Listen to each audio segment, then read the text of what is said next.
Congressional. Hold on, sorry, 1 second. Oh, all right. Sorry about that, guys.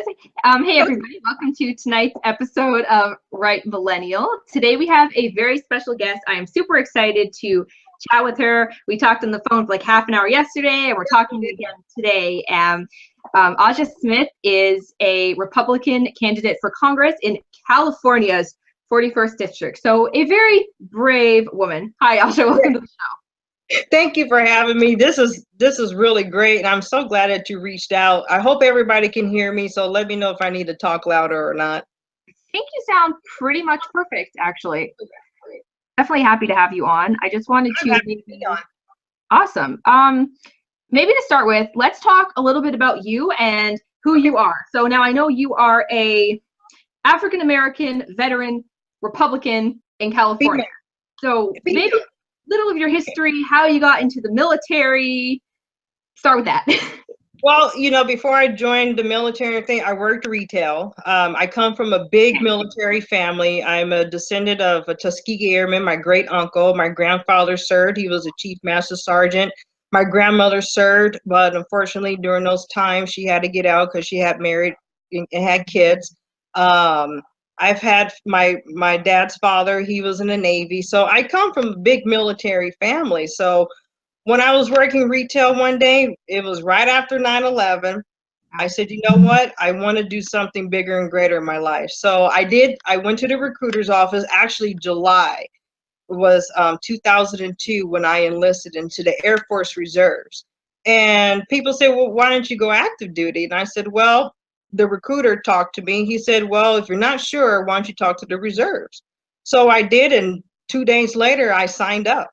So that was a big accomplishment, big leap in my life. And my mom, literally, when I came home that day, she said, okay, when do you leave?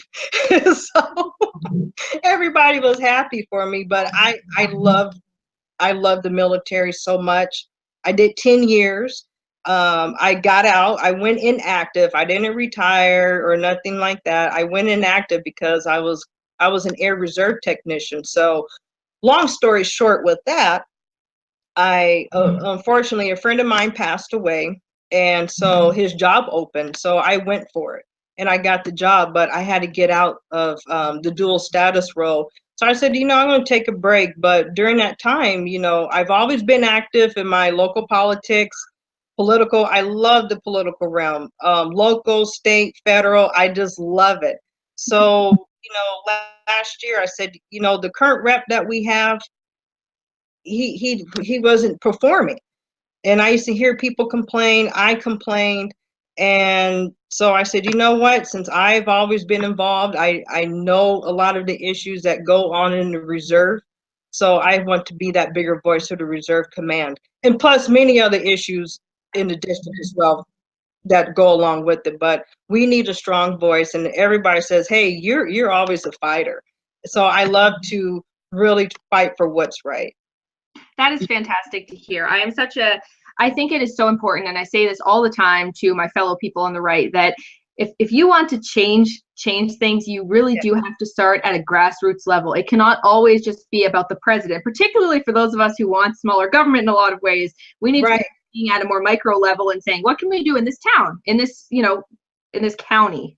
And I've been involved in my local government for years. I mean, going to city council meetings, fighting for the animal shelter. I'm still fighting with the animal shelter with a couple of my friends, especially my sidekick, Christy. So Christy, I want to give a shout out to Christy and all the rescuers and networkers out there. So it's a lot, but people say, well, why don't you run for city council and stuff? And I said, you know, I could, and I had the chance to do so, but you know, my district represents the largest Air Force Reserve base in the command. And even though we're a reserve base now, we used to be active duty base, but we have a lot of issues there. And I want to be that strong voice because I work there still. So it's a lot of things that I hear all the problems, but the current representative, Mark Takano, he just ignores it. And I said, this is not right. So can you maybe tell us a little bit more about him and sort of where you would kind of disagree and maybe a little what you would do differently were you to be elected? Well, Congressman Takano, Mark Takano, he was a professor, educator. He sat on the RCC school board, which is fine and everything, but he always says he supports veterans. Well, if you support veterans, why have you been voting against our bills for funding? Only time he's voted for it is when election time. How convenient. Of course. How convenient. And, just the different issues. Like I said, I was an Air Reserve technician. We were mandated unlawful order to be in uniform without going to Congress. So we brought these issues to him. And this was back he got elected in 2012, even though this happened in 2007. We said, hey, let's try talking to him. Still today, he ignores those issues. So I know those issues because I lived and breathed those issues. So it's nothing where, I get back or have the aide get back and you're just prolonging. Number two, he's, I know people say about minimum wage, but I had a conversation with him on the phone a couple of years back when they implement the minimum wage to 15 an hour. Our district is blue collar, mainly small mom and pop businesses. And I told him, I said, I don't agree with this because you're going to vote on something that's going to hurt the small mom and pop businesses here in your district. And him and I went back and forth. I said, look, I'm a business major. I went to Oxford too for a couple of weeks, part of my class. I went to Cal Baptist in Riverside. I said, it's economic common sense. You raise the wage, people can lose their jobs or they're going to cut hours. And that's what happened in our community. And we're a struggling community where the median household income dropped to $56,000 a year. And that's really bad. California. So everybody is paycheck to paycheck. I'm paycheck to paycheck still. So he's out of touch. He comes up with these things and he's just really out of touch with the people, where he puts a party line, his party, because he is a Democrat, but his ideology. And I even have Democrat friends and say this guy, he has no sense of reality. And I have independent friends and they all tell me, why is this guy never around or answering our questions? I think it's something that you touched on as well, that politicians shouldn't necessarily be these intelligentsia elites who are professors and things like that. And not that I'm saying nobody that's a professor can be a politician, right? But it's important to find people that are actually, the whole point is to be a representative of a community. Yes. How much are you representing a community if you are a high level kind of wealthy elite when your community is, as you said, a mom and pop blue collar military community? Exactly. And there can be exceptions, but it doesn't seem to be that he is somebody who is, if you're not going to be a part of that group, the least you can do is attempt to actually serve their interests and not just your own, and certainly not just your party.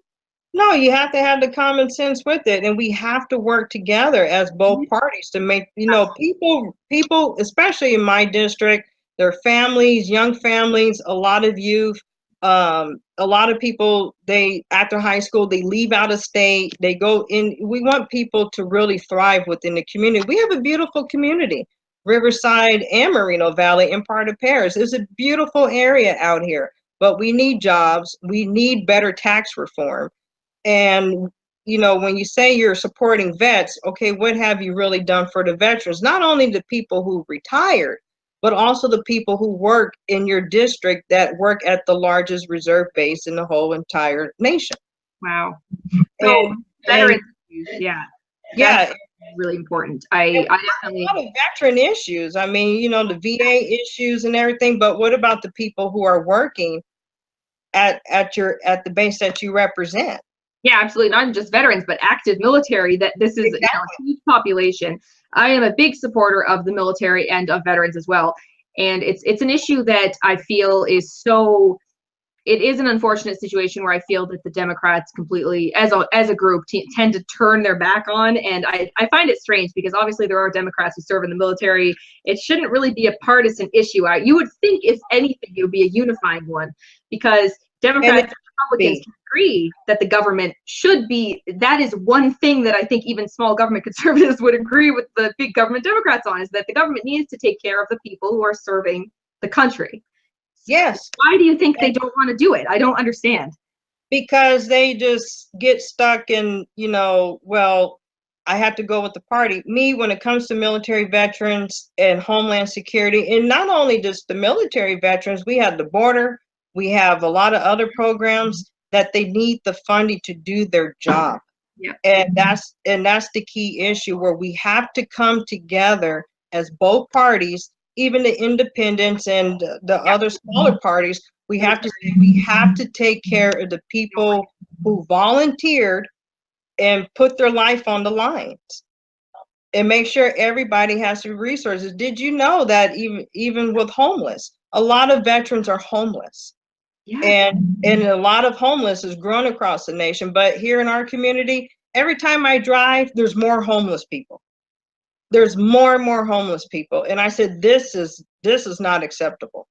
Well, yeah, and you see, you posted an article on your Twitter feed at one point that was referring to how many veterans are on food stamps. Yes. And it's just like, or military people in the military are on food stamps. I'm like, you know, again, I am a small government conservative. I don't particularly like that some of these government employees make a ton of money, all this bloat and administration and all these ridiculous things. But an area that I do certainly think it's perfectly fine to spend money on is, like you said, the people that are volunteering, that are putting their lives on the line to and they're serve. deploying. They have small families back home, single, in, you know, the military. Even when my grandparents were in, you know, my grandfather, he took a lot of trips, so my grandmother his family would not be on food stamps, because this has been going on for years, and we need to stop it. For the last 8 years, we haven't had a real good pay raise. Our pay raises got cut because of the last administration. A lot of our budget got cut because of the last administration, but now we have issues. Look at North Korea. You know, how are we going to beef up in our security in our military all of a sudden, and we're having threats from North Korea? Yep.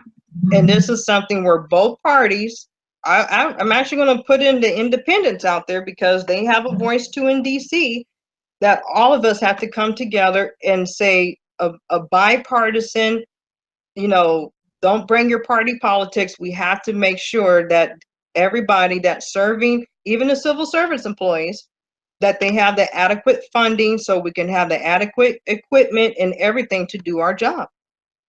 Absolutely. Since starting to write and do videos and things like that, it has blown my mind just how many people I've spoken to, both active duty, military, veteran, all sorts of people, also law enforcement, all these, this kind of public service people, but not so much, you know, public service like managerial type stuff, but more like people that, a lot of these frontline people, police, military, whatever. And it's like, I've just been stunned by the stories, particularly with people who've been, you know, physically hurt, that are struggling to get adequate medical care, people that are left broke because of the, you know, of these things. And it's just blown my mind how many stories have come out of the woodwork. Just to me, I can't imagine the sort of stories you hear if you're actually, you know, serving a community like that. And what's really sad, I've lost a lot of friends to suicide. Yep, that's another thing. And we have a lot of people who come back, you know, they get depressed. We need more resources for PTSD. A lot of suicide rates are rising in the military for women. And a lot of people don't hear that because of the stereotype, oh, military man. But we have a lot of women who get depressed. They have different issues. And I had a dear friend of mine, she hung herself. Wow. And I had other couple of friends where, you know, they committed suicide. And we have all these programs, but are we really doing the outreach? Are we really providing the outside service? You know, the fear of saying, okay, if I don't want to go through my chain of command, but hey, they can go to an outside medical facility that's close, and they can get the type of services they need to really cope with a lot of these things. That's a really important point to bring up, actually, about the mental health thing, because that's definitely an issue that's very, very, very dear to my heart, that I've spoken about publicly. You know, my struggles with mental illness issues and just how difficult it is to get help. And this is actually something that I will definitely criticize the right for, especially, is I feel like we have this attitude that because the left sometimes, you know, it's trendy to be depressed and to, you know, be all messed up teenager, and it's like a trend that I feel some people on the right are kind of, it kind of delegitimizes actual mental illness, which is a huge problem that, you know, costs thousands of lives. And I can tell you it's very real because I've lived it. And I have friends that have it and still coping with it, you know, and a lot of females, we're getting it, but because we're still a minority, is not talked about, just like the opioid. I read an article in OC Times that the opioid addiction is growing in with the female population with suicide and overdoses. It's really sad. I wish I knew, what the solution is for getting people, because like you said, a lot of it, particularly speaking of the military, is like you said, it's a big thing if you have to go through a chain of command. And like you said, the resources are there, but are people really able to access them? And then you add to that the shame about it, and you add the attitude of, okay, I'm tough, I'm in the military, I don't need help with this sort of thing. And of course, that's, it's not a sign of weakness in my eyes for people that have, some of these people have, lived through very difficult experiences and seen just like, unthinkable things. It's not surprising they need help. It's not. I mean, we have all these training and stuff, but we need to really ensure everybody, look, if you feel uncomfortable, there's a clinic just down the street from the base, or you can call this place. I mean, we do have a VA hospital in another city, but I would love to see more accessibility locally, especially in this community with the homeless vets and the people currently serving, where they can go in and they don't feel ashamed and they don't have to fear reprisal. And that's the kind of thing too, again, it speaks to working on a local level. Those are achievable goals for you in a local area. Those are not crazy things that, you need to have the entire, House and Senate fighting on. These are things that can really work, and why it is so important to be at a grassroots level. Right. And what do you think that other people that are considering maybe getting into politics, like what would be your advice to others who want to do this in their communities? Because I talk to people all the time that are smaller people that are trying to get out there, and I really think that's important. You have to research. I'm a big researcher. I've been doing it, just being involved in my local politics. I know how to navigate, look up campaign funds, but you have to research a lot of statistics. Yeah. And it can't be just your party's opinion. You have to look at everything, even with the medical field. You have to look at everything and really soak it in to see where the problem is. Mm-hmm. And you said, it is a local issue, but because we're in the federal, we need the federal funding, mm-hmm. and to really have a voice saying, look, we need at least closer medical facilities besides one, so many miles away, where people have to wait for doctor's appointments. And to me, I want to say that I do agree with President Trump, where he allowed that the military veterans, they can go to any hospital, and we'll see how that works.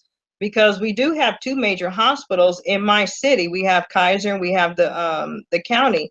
And, if they can't drive to Loma Linda, at least they can go down the street and seek the help they can. And we have a lot of medical people in our community in Riverside and Moreno Valley, psychiatrists and, different places where, hey, here's a voucher, I need to go see help. And to me, I hope that's a really good advantage. And it's not knocking the VA at all. But we need to expand the services and provide and get the federal funding in these areas, especially in my area where we have a large military base. We have a lot of military people out here, and they need to be able to know, okay, you can go here if you don't have transportation to go somewhere to another town. Yeah, those little issues that people don't think about, that maybe people can't get to a place so easily and things like that. And a lot of people, they can, some people don't even have bus money, and then some people, maybe their car can't make it.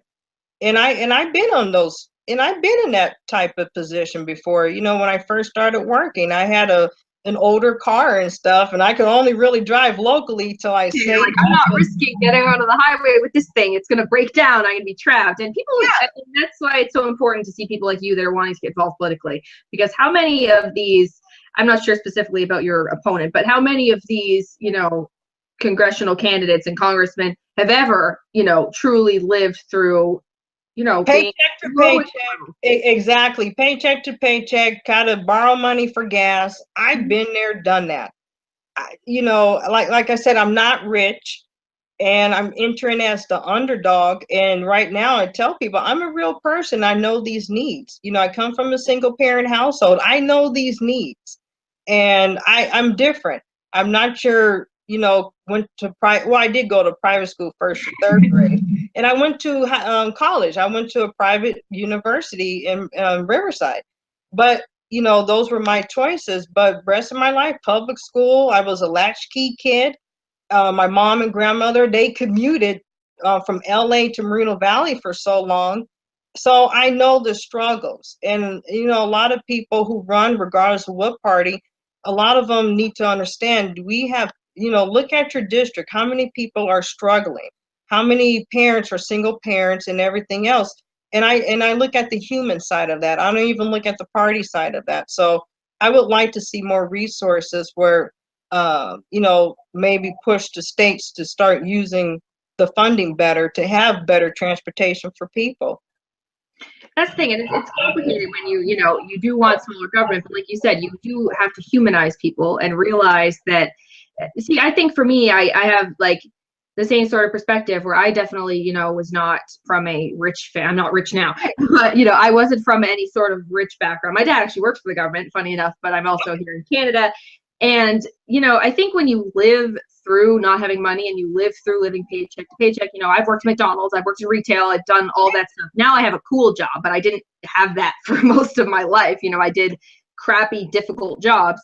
And I think it does teach you something, but I also think it's a really important line, because I feel like a lot of the time what ends up happening is people will say, you see this a lot on the left, especially, you see people saying, oh, well, you know, I was poor and I did this, therefore people are poor and they have struggles, so we should just have a massive welfare state and nobody can do anything. And I don't believe that either. You're living proof that you can have difficult things in life and you can still, America is a wonderful country where you can do great things, and people need to have that mindset. Let me tell you about my family. My great-grandfather, my grandmother's father, he had a third-grade education. He couldn't read or write.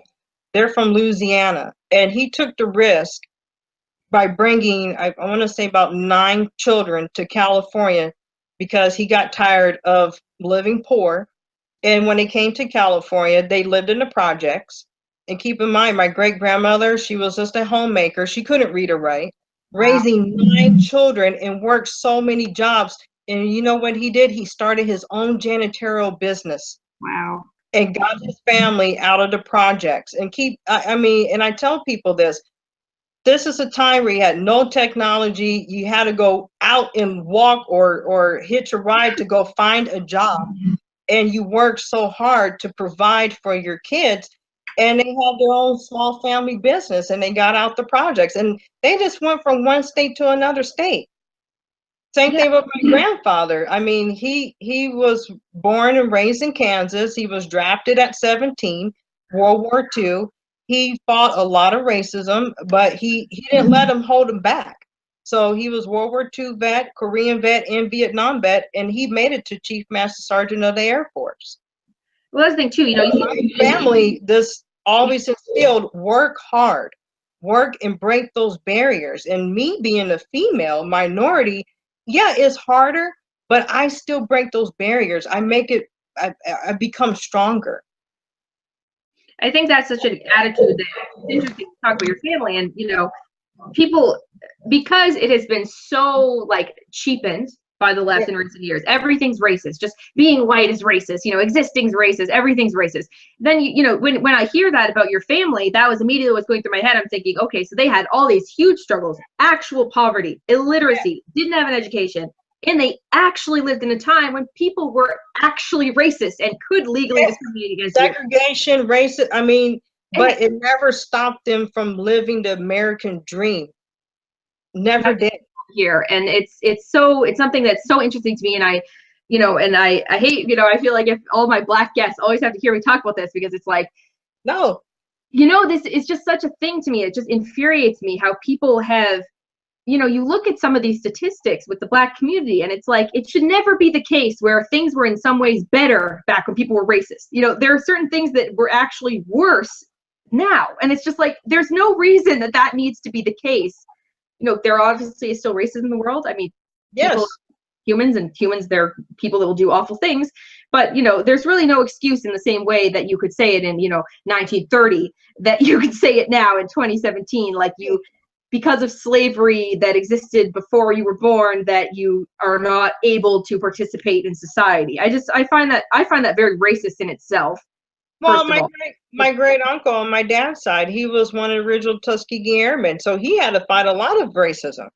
Yep. And I'm also descendant of Basil Biggs. I mean, he was a veterinarian, free man of color. You can Google him, Basil, Basil Biggs, Biggs. He has a historical farm in Gettysburg. He was a veterinarian, and he fought a lot of things. And what happened during the war, the Civil War, the government kicked him off and his family off the land so they could fight. And when he came back, it was both sides dead on his land. So you know what he did? He got a government contract. They paid him to dispose and properly bury the bodies. And his farm today is a historical Civil War site. And he was a free man of color. Wow. And you can't tell me it cannot be done. Yes, that's just it. Like, people have done great things, and there's always the argument. I'm not saying it's always great that people struggle. No. My computer, of course. Oh, that's people struggle, and nothing is necessarily fair. And this is the thing that I define all the time, because I feel like people don't realize it on the left, that there's a big difference between equality and equity. Yes. I believe strongly in equality. I believe completely in full equal rights under the law for every person. Inalienable rights endowed by your creator. Simple as that for everybody. I believe. Well, main thing is equal opportunity. Yes, and equity. Yes. Equal outcome. You can't have equal outcome. It's natural. It's unequal to ask for equity, because you're going to disadvantage people for the sake of.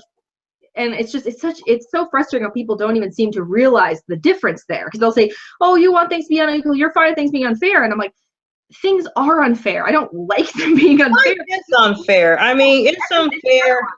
It's unfair for things that I do every day. And I said, well, you know what? I'm going to make a difference. I see things that may not be unfair to me directly, but I see things unfair. Like you said, like you asked me, why am I running? I see things that are unfair that go on in my community where I want to tell people, hey, if this isn't working since Mark Takano's been in office since 2012, we had a lot of businesses leave. His voting record shows he's not pro small business. And somebody in the live chat just informed me of his voting record, that he voted against Kate's Law. Yes, he did. Is like, again, these sorts of things that should be so common sense. It blows my mind that any person is voting against it. But Stephanie, check this out. He's for women's rights. Yeah, right. Sure he is. Yeah, it's just. Yeah, but you voted against Kate's Law. And I just couldn't believe it. I just couldn't believe. I mean, if you go down his voting record, I say you're out of touch of the district that you represent. Absolutely. With family, with safety, because we have a big public safety issue out here, and we have a lot of things that we do need to hopefully. I was fighting on the local level. I said there's a lot of things going on the federal level that I want to be a stronger voice. Especially, people think of military active duty, but hey, we have a reserve and guard component that we do the same job. It changed after 9/11. We used to be a ready reserve. Now we're an operational reserve. And, I can go into that another video chat, and I can educate everybody on that. But when we're the largest reserve base, we need a lot of resources. We need the funding. And he's voted against a lot of our funding since he's been on election time. It's just, I'm just looking at his record and just seeing something. It's like, what? We're voting against, military funding, and voting against just, and all these immigration things he doesn't seem to be particularly in favor of, he seems to be perfectly fine with everybody just, criminals being allowed to do whatever they want what is your sort of position on the immigration topic? Because I know it is always a hot button issue when coming to elections. So kind of lay out what you kind of think about the illegal immigration, legal immigration. Well, it goes on. Right now, especially in this district, in the Inland Empire, and I know it goes across the country, we have a human trafficking issue. Mm-hmm. And it's growing. I read something else where human trafficking, we need better immigration reform. We really do. And we need to work with the neighboring countries, not just Mexico. I mean, we're talking about China and different places too. Huh? Oh yeah, Canada. Canada too. But we also have a national security issue where opioids are coming through our ports. We have human trafficking coming where young girls, they're getting smuggled. They're being put in these halfway houses and they're being forced to prostitute and everything else. If you even look up Moreno Valley, we're always having a bus somewhere in the hotel for human trafficking. And so those are the things that people also need to look at with the immigration issue. It's not, oh, well, they're just over here and they came over here and broke the law. But it's not only that, but we have a lot of drugs. We do. I was at a meeting last month and one of the Border Patrol representatives came and spoke and said, look, you know, we don't even have the equipment, the proper equipment, updated technology to really bust a lot of drugs coming over because the last administration downsized all of our budget, not just the military, but Homeland Security. And people are saying, why are drugs rampant? Why is there sex trafficking in my neighborhood? Or why do I see these homes where, you know, it looks suspicious and if they find out people are being held against their will? And we have to look at that too on the federal, state, and local level. And we all have to work together. And that's another issue. I mean, when it comes to immigration, you know, I've known people who came over as young kids in the 80s. Reagan, I mean, I always remind people, Ronald Reagan gave amnesty. And the Democrats, not all Democrats, but the DNC, they always say, oh, we're going to give you amnesty. But have they ever done it? No, it was a Republican president that did it. And, you know, he did it in good intent. But we also have to say, we need to really fix this. What's going on in these countries? Let's start providing jobs over there too. Let's start helping them out and let's start maybe reforming as a bipartisan. Both parties have to come together as bipartisan to really try to fix this problem, because not everything that, you know, Republicans and Democrats, and I'm going to put the independents out there, they have a lot of voice. I have independent friends. And you know, and I hear my independent friends and you, my Democrat friends saying, you know, enough is enough with all these false promises. We need to really work together. And in the military, this is one thing I tell everybody. When you enlist, they don't check if you're Democrat, Republican, Independent, or Green Party. We fight one fight. We're under one command. We're one. We're an army of one, airmen of one, Navy of one, and we work together. Even though we may not like somebody, but we have to still work together. And that's what I really want to bring into Washington, D.C. Yes, I do. I lean towards I'm fiscally conservative, you know, with economics and different things like that. One of my greatest people that I've admired was Milton Friedman. But I know that, you know, certain other issues, we need to really stop, you know, like Takano's voting records, you see, he votes against the military funding. And probably in those bills had funding for Homeland Security and Border Patrol. And those guys and gals down there at the border, they're suffering too, you know, and how can they do their job without the proper funding? Well, that's the thing. I think when you look at these sorts of things, especially the broader immigration issue and illegal immigration issue, like you said, is that because of how this has been handled for so many decades, I feel it's caused this very polarized view. And I actually think most Americans probably fall closer to where you fall. I think that it's gone so far in the other direction where they basically are just saying, if you can sneak over here, it doesn't matter if you literally murder a girl, you can, you know, we're not going to do anything about it. And it's gone so far in that level that people are just saying, we don't even want anyone coming in at all, because it's just, you know, when are we going to start caring for Americans? Stop spending hundreds of millions and billions of dollars on people that are not contributing anything to the economy and are bringing drugs and crime and all this stuff. And I just wish we could, you know, get to a same place. And people don't realize also that when I say that, you know, I want to be harsher on illegal immigration, I think it actually would help legal immigration, because I look at it and, you know, I've considered in the future moving to the United States for work, you know, because I write about the United States all the time and I'm in Canada. And it's like, it's not a simple thing to do. It's hard to immigrate to a country. And yes, it is. People look at that and they it's like they incentivize people to do things the wrong way.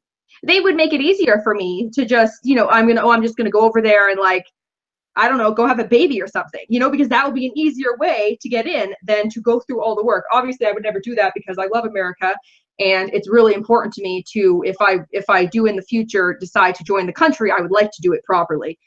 But is everyone going to do that? And I don't think it helps anybody to have these ridiculous open border policies. And like you said, this is hurting people's lives. This is crime. And like you said, the drug issue and human trafficking as well. Yes. Like, it's so innocent. I mean, look at the Mexican border crossings. What is it like? There's some crazy rape statistic that these women that are being brought, that are coming over and are being smuggled by human smugglers, that's what they are. And the rape rate is like 60% or something outrageous. And it's just, we don't care about these women now. We care about women's rights, yet you're fine with allowing a practice. And if they wouldn't be able to get in, they wouldn't do it. We're saying, here, come on over. And then these smugglers are bringing these women in. They're being raped and abused and assaulted. And it's just, and being forced to have I'm not saying all of them, but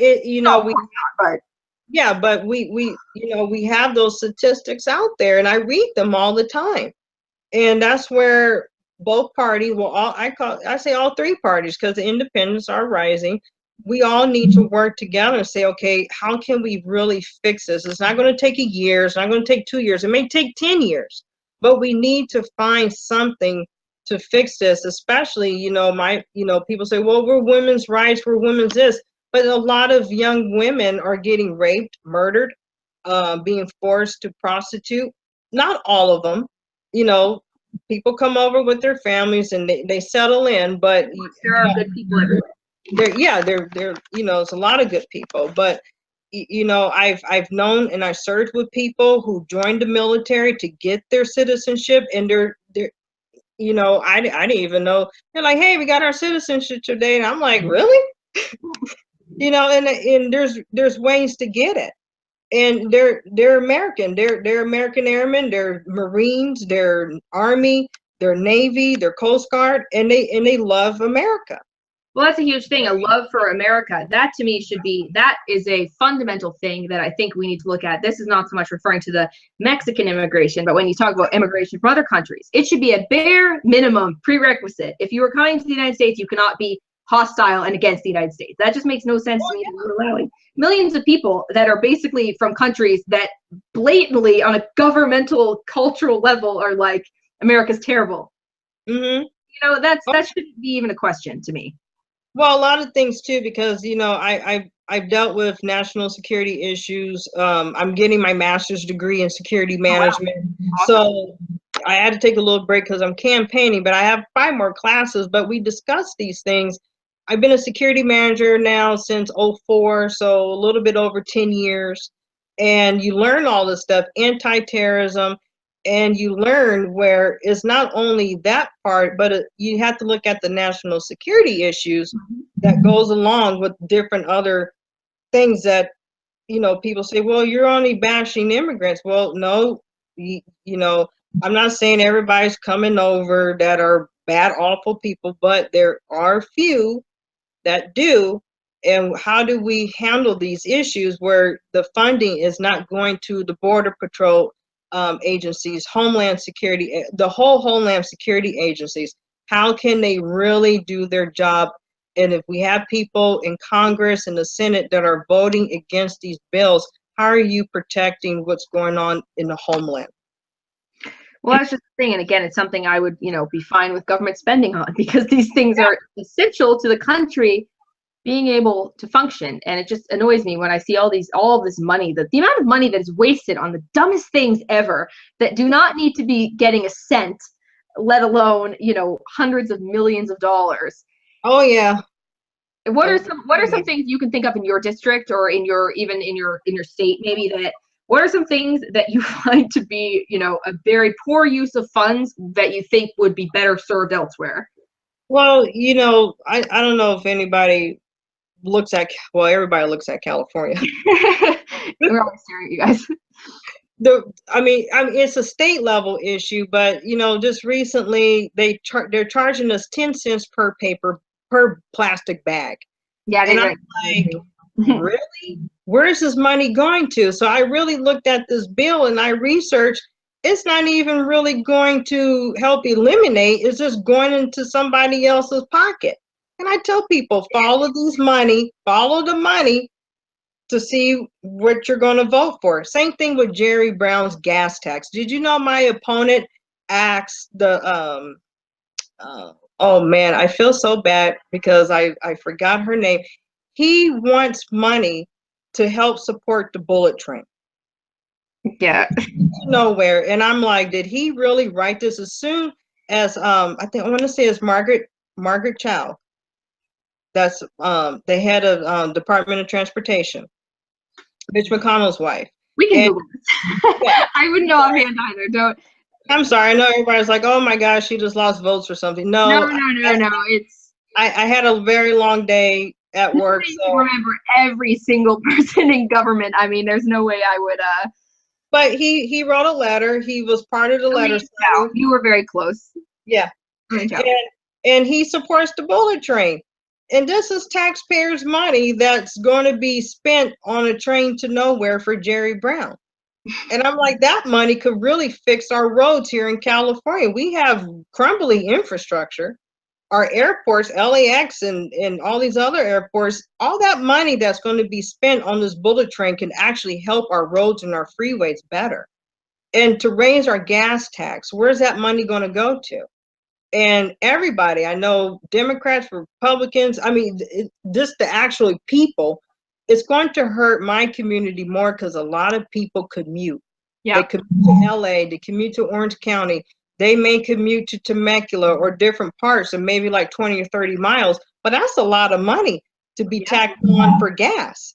Absolutely. And we're working middle class people out here, blue collar mainly. And so you're going to increase the gas tax.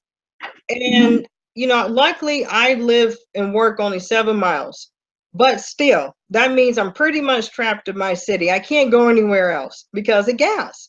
So we do have a lot of grassroots that are fighting this, and you know, you have a congressman that supports it, and that's totally wrong. So he's out of touch. He's out of touch with his district. You know, these sorts of taxes especially annoy me because, and this is something, you know, as somebody in Canada who's raised on the left, I had always kind of heard were so great. But these sorts of taxes really do harm the people that, you know, need their money in their wallet, in their pocket the most. You know, a lot of these extra taxes, you know, you look at, for somebody who is already very wealthy, it might not affect them that much, but especially on a person-to-person level, you know, somebody driving to work or whatever. You look at somebody who already has so little money, and then you're going to take even more of that money for extra taxes, and like you said, put it to Lord knows what, and maybe not to anything even remotely that you would want. And it's just, it doesn't actually help people. I don't understand these Democrat policies that just by growing the government, thinking that it's going to help people when it's taking money away from some of the poorest communities, or even, like you said, just blue collar working people. It helps the middle class and the poor more, because I tell people this, that I have these arguments with, especially here in California. Rich people, they can move. Yep. They can go somewhere else. They can move. They can even move to another country. Yep, and take the money with them. But we're stuck with the middle class and the poor that are footing the bill and living paycheck to paycheck, working more than one job, and they have kids. You know, I don't have kids. I have dogs, but they are expensive. They are my kids. Yeah, and they cost a lot too, right? Anything you have to take care of. They cost a lot, and you know, I don't want to see anybody struggling, and I don't, you know, living paycheck to paycheck. So lower the taxes, especially with the middle and the lower class. Even with the wealthy, what defines the wealthy in California? Yeah. Because I read an article recently saying if you make 6 figures and you live in San Francisco, you're still poor because of the cost of living. Expensive. Yeah, it's crazy. I live near Toronto. And you know, Toronto is like that as well. I mean, when you have the average home is like $400,000 or $500,000, and you're not rich if you make 60 grand a year. You know, you're barely, you know, getting by. And it's so funny to me just to hear you speak as somebody that it really goes to show you the intellectual diversity even within the Republican Party, that you to me strike me very much as somebody who is, you know, very in support of the poor, the struggling, the lower middle class, the blue collar. And yet you are saying, look, these policies of, you know, huge high taxes, giant big government, wasting money on stupid stuff, these don't actually help poor people. No, they don't. It just shatters the stereotype, right? Because you're not just summing at this like, you know, you're not some rich white Republican guy. Not that I have no problem with rich white Republican guys. I don't hate rich people. I don't begrudge them. I think it's great to be able to make money. So I'm not saying we should raise taxes on rich people either. Don't get me wrong. I'm just saying that it has a disproportionate effect a lot of the time on the poor, because it's a very direct thing. I know when I have to pay taxes on making not a lot of money, it's like it really does affect you. And also, do you think that this also throttles like the free market's ability to improve some of these things when you're taking money? Like, do you think this is impacting people from starting businesses or from like doing this on their own? If you have his voting record up, he's voted a lot of things that are against small business, and small business is what creates jobs. Yep. And it does hurt small businesses when you start raising the minimum wage, where you're thinking you're hitting the big corporations like Walmart and Procter & Gamble and those type of people, but no, you're hurting the small mom and pops, the restaurants, the retail stores, the little businesses that people want to start and be independent like you.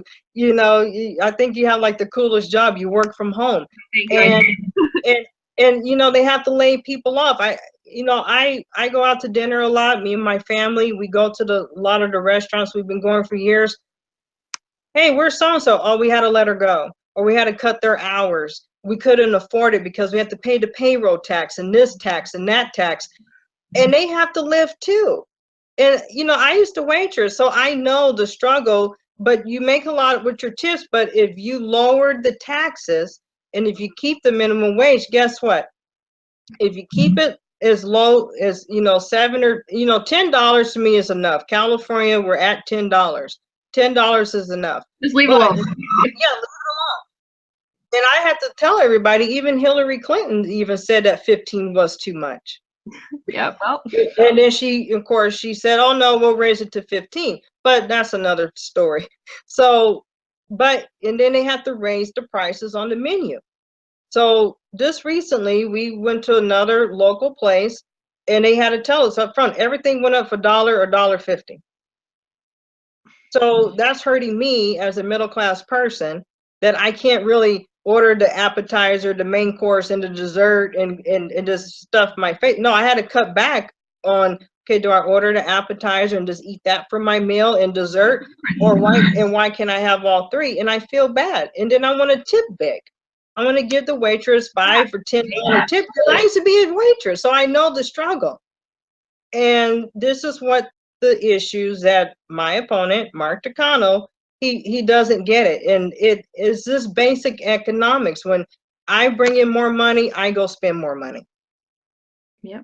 And that's how it works. Like you said, and you might be incentivized to start a business or to do, because a lot of these people, you know, you see, you know, you said it was your grandfather, right, that started a janitorial business, or was it your great grandfather? I'm sorry.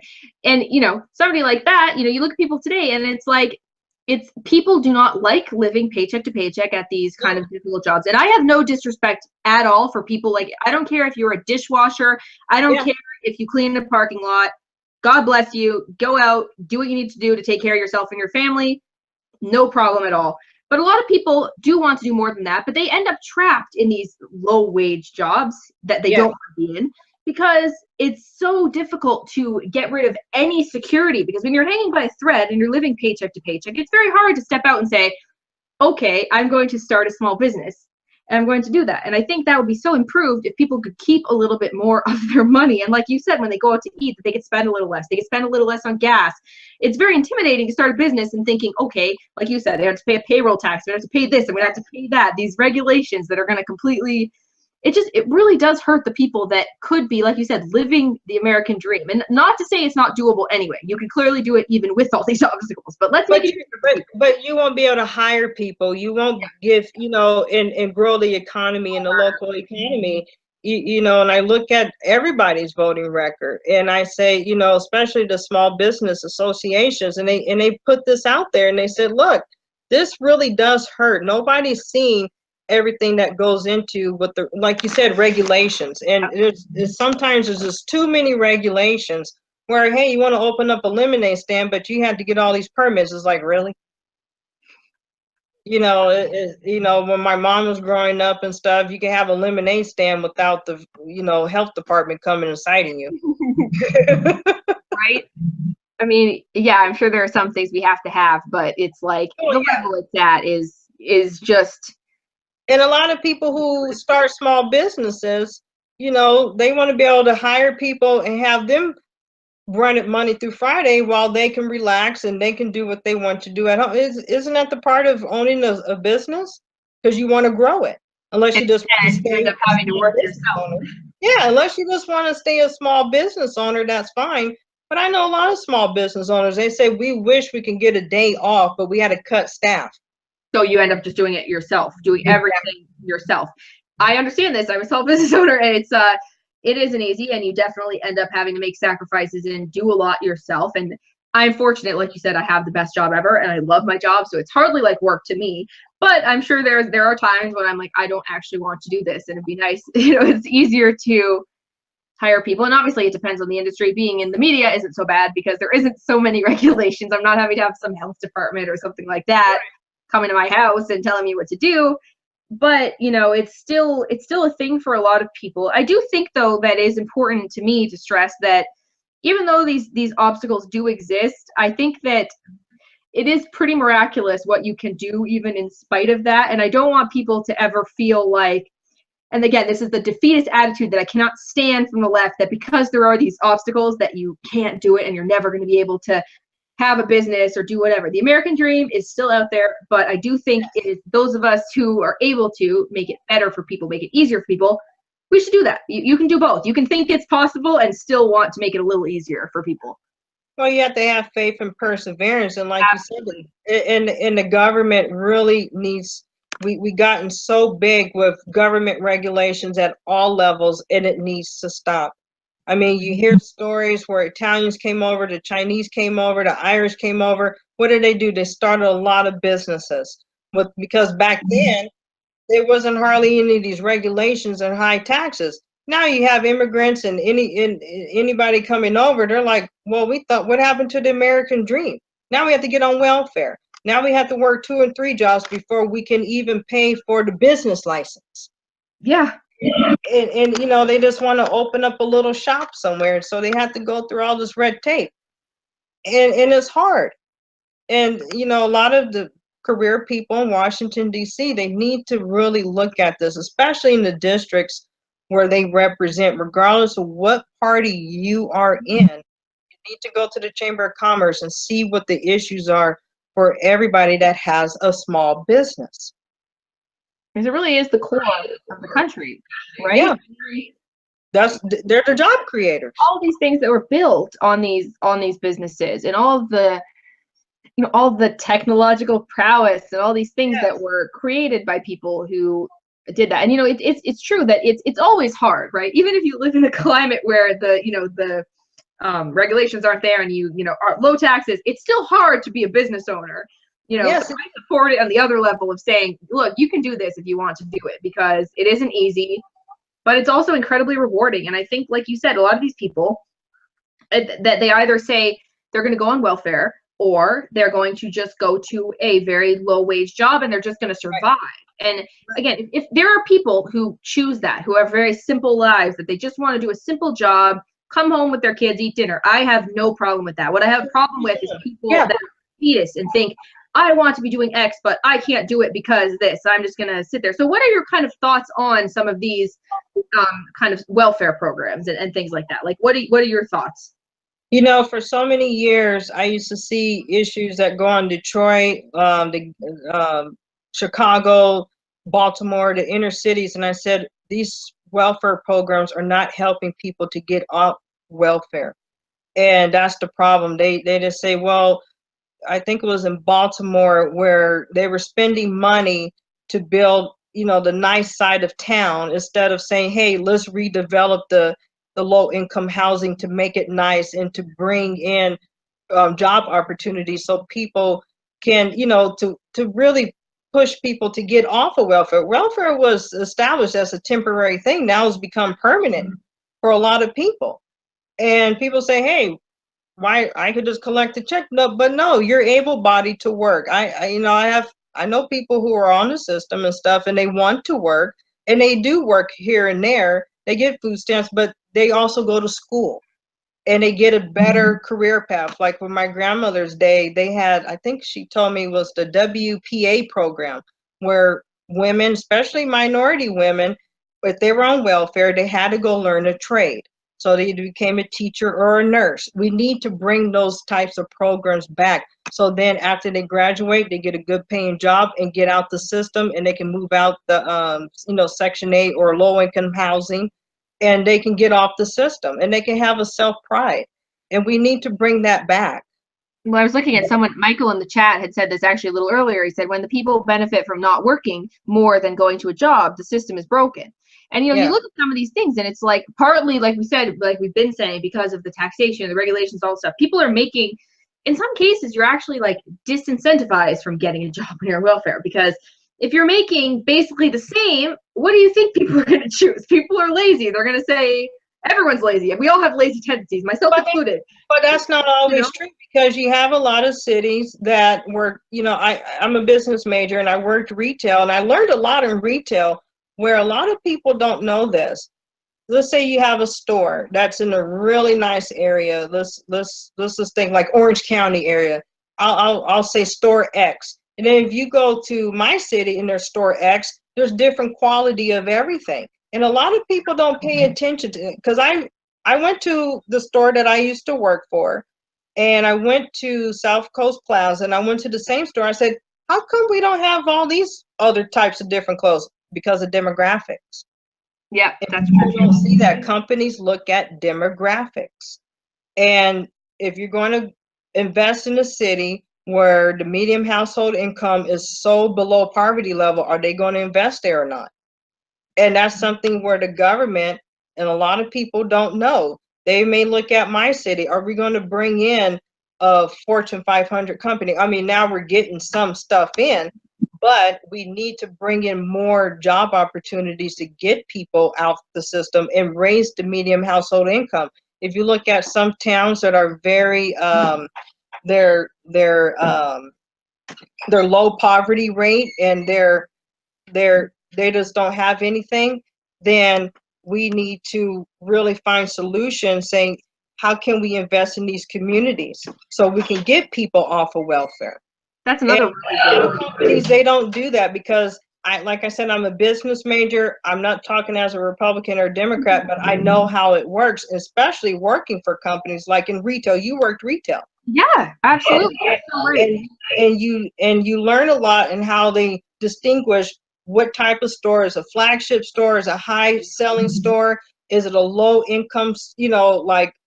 That's such a great point. And I totally get what you're saying. And I hadn't even thought of it that way. That this, again, this really speaks to just how complex these problems become. As soon as you start doing one thing and that keeps people in poverty, how it all intersects, right? Because like you said, you have these stores. So not only do you have a economically depressed area, right? Create jobs where these stores are just like you said, store X, for example, isn't making the money they would be in a bigger city, isn't having the same amount of staff because they're not selling the same products. And since they're not, it's economy is an ecosystem, right? It all has to work together. And I think I feel like a lot of people that aren't so educated on economics, and I'm not expert on economics, just to be clear, but people who aren't so educated on it, they just see people want to make $15 an hour, therefore more money equals good. And they don't see all of the ways that this interconnects.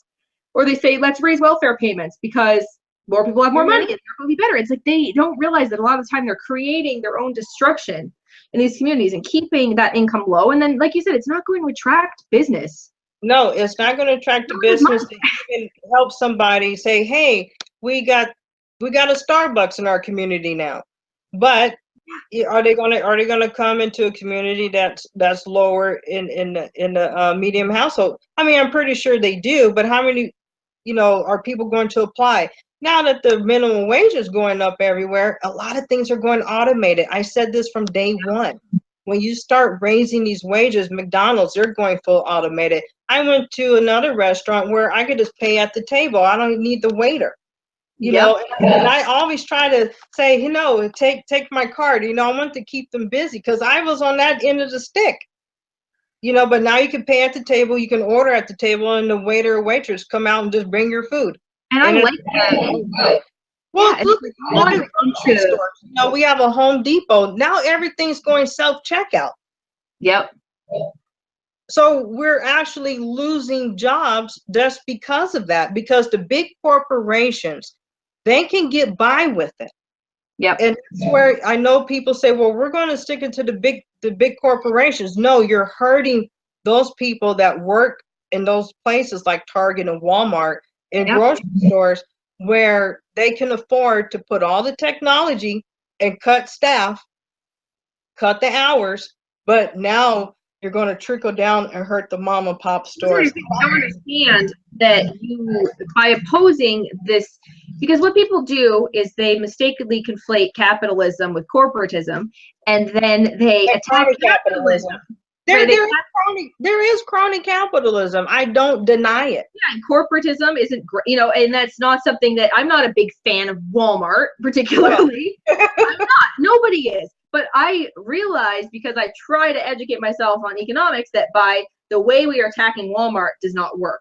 The way to go after Walmart is to, to me, think of, if you have the choice, are you going to go to, I would rather go to a place where I have human contact and other employees, and I'm the person that goes into the store and chats with the checkout girl. I like that. I don't want to go to Walmart and go through a stupid line and be in the self-checkout. Like, I don't want that. But when they make these economic decisions that make it so that these smaller businesses can't survive, I find myself in a position where I can't buy local. I have to go to Walmart because I can't afford to buy it at the other store. I can't afford to go to the nice restaurant with the nice waitresses, and I have to go to stupid McDonald's and pay at like a touchscreen. And these things have consequences. But everything is going automated. I don't deny it. Technology, it helps us, but it also hurts us. I mean, working in the government, in the military, I mean, we have unmanned aircraft now. Yep. So a lot of, pilots, a lot of them lost their jobs, and navigators, they lost their jobs because everything is going higher technology. I understand that. But when you're talking about people who work at Walmart, Target, Winco, they're losing their job because of the high wages. How can they go to a small mom and pop place to get a job where they're not even going to hire to because they're struggling? Yeah. These are the realities. So guess what? And if you don't have community college in your city or a trade school in your city, then they resort to going on welfare, and we need to fix that. Absolutely. Well, we're coming up on an hour here, so I know. I know. No, I've absolutely loved having you. I feel like we could go over so many issues in those days. I mean, I definitely hope to have you back before. I will come back because we can talk about economics for 2 hours at the most. Right? So interesting. I just wanted to kind of maybe get a little bit of a last word from you. If anybody who missed the beginning, what would you like people to know about you and about your campaign? Well, my name is Aja Smith. I'm congressional candidate for District 41, which is Riverside, Moreno Valley, and part of Paris. We are in California, Inland Empire. My district has the largest reserve base in the entire command. Want to be the bigger voice to fight for the people. I want to be the bigger voice to fight for the community, the blue collar workers, the middle class workers, and to really set policy that's going to help our community thrive, especially the people who are struggling paycheck to paycheck.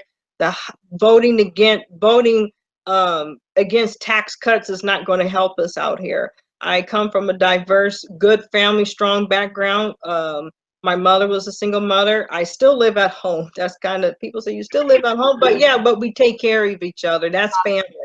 And my mother and grandmother, they're both nurses. My grandma's RN, my mom's an LVN. They had to work and really provide for me. And so I know what the struggle you know, being in a single parent home, and both my mom and grandma, they worked so hard day and night, overtime, commuted to a different city to provide for me.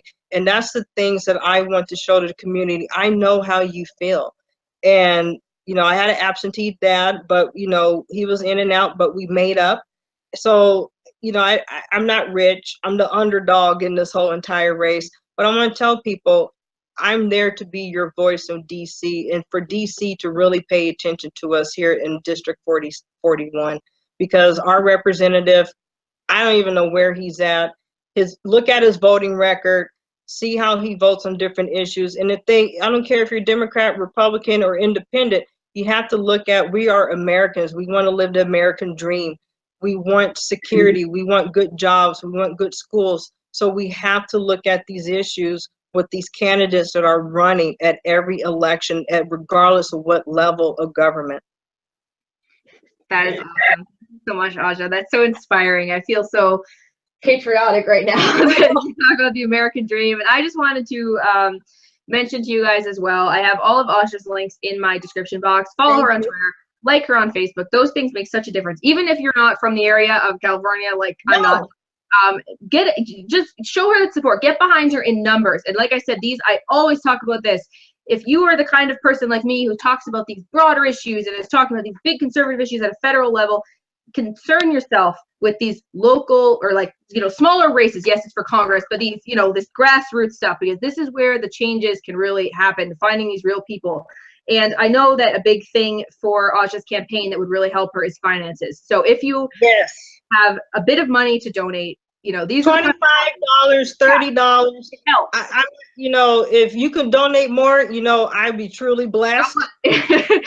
But you know, I have her link to her website. It's in the description box, and you can donate. You know, do something to, you know, if you believe in what she's saying, and I definitely do. It's, you know, definitely consider putting a little bit of money towards it, because when you take a group of people and you're willing to share and to follow her and to help grow, that can spiral so quickly and so positively. And I know if I was in her district and if I was in the United States, I would be voting for Aja. Thank you so much for coming on the show. Thank you so much. Yeah, please have me back on. I enjoyed this. We can pick other topics. I can talk.